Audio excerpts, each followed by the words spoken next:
Si la parentalité positive n'est pas stricte, elle n'est pas laxiste pour autant. Il faut arrêter avec ça. On pense souvent qu'il y a du laxisme, un manque de cadre, qu'il n'y a pas de limite, que les enfants sont rois, qu'ils peuvent absolument tout faire, tout ce qu'ils veulent.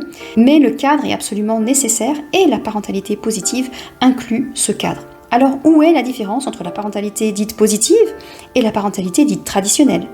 Eh bien, elle est dans la manière dont on va poser ce cadre et dans la manière aussi dont on va faire respecter ce cadre. Dans la parentalité dite positive, on va inclure l'enfant lorsque l'on pose ce cadre. C'est-à-dire qu'il va sentir que ce cadre est juste pour lui. C'est ça qu'on veut, c'est faire sentir à l'enfant que ce cadre, il est bénéfique pour lui. Et puis, pour faire respecter ce cadre, on va répéter et répéter encore qu'il y a ce cadre et que l'enfant s'est engagé à le respecter. Alors que dans la parentalité dite traditionnelle, le cadre est imposé à l'enfant. Et puis, si jamais l'enfant ne respecte pas ce cadre, on va utiliser la punition. Et puis, on va contrôler l'enfant pour qu'il puisse respecter ce cadre. Dans la parentalité positive, on fait en sorte de responsabiliser l'enfant sur ses actes.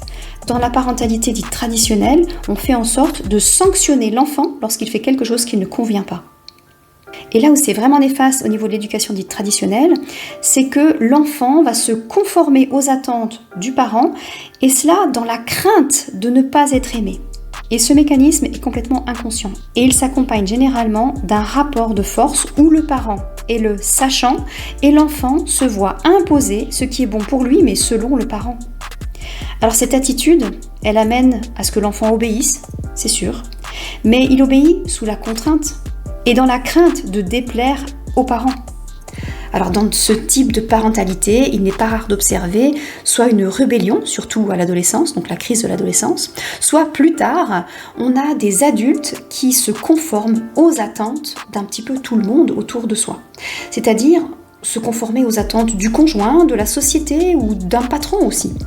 Et puis tout cela sans savoir réellement quels sont ses propres désirs.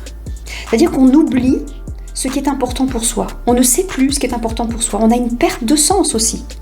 Et de tout ce que j'ai pu observer, des clients qui sont venus me voir et de toute la documentation que j'ai pu faire à ce sujet, eh bien s'il n'y a pas cette rébellion et dans la société actuelle où on vit, cette parentalité, elle est vraiment, pour moi, le terreau parfait de la dépression, de la perte de sens, d'un burn-out même aussi à l'âge adulte. Alors pourquoi est-ce qu'on se pose encore la question de choisir entre la parentalité dite traditionnelle ou la parentalité positive ? Alors réponds-moi en commentaire à la question suivante. Quelle est l'éducation que tu as vécue étant enfant ? Et est-ce que c'est cette éducation-là que tu as envie de donner à ton enfant ou à tes enfants ? Réponds-moi en commentaire. Et si tu as envie d'en savoir un peu plus sur la parentalité positive, eh bien abonne-toi pour ne rien manquer de la suite.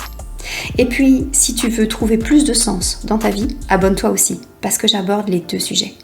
C'était Nelly, Happy Coach, spécialiste de la charge mentale et de la parentalité positive. À bientôt et prends soin de toi.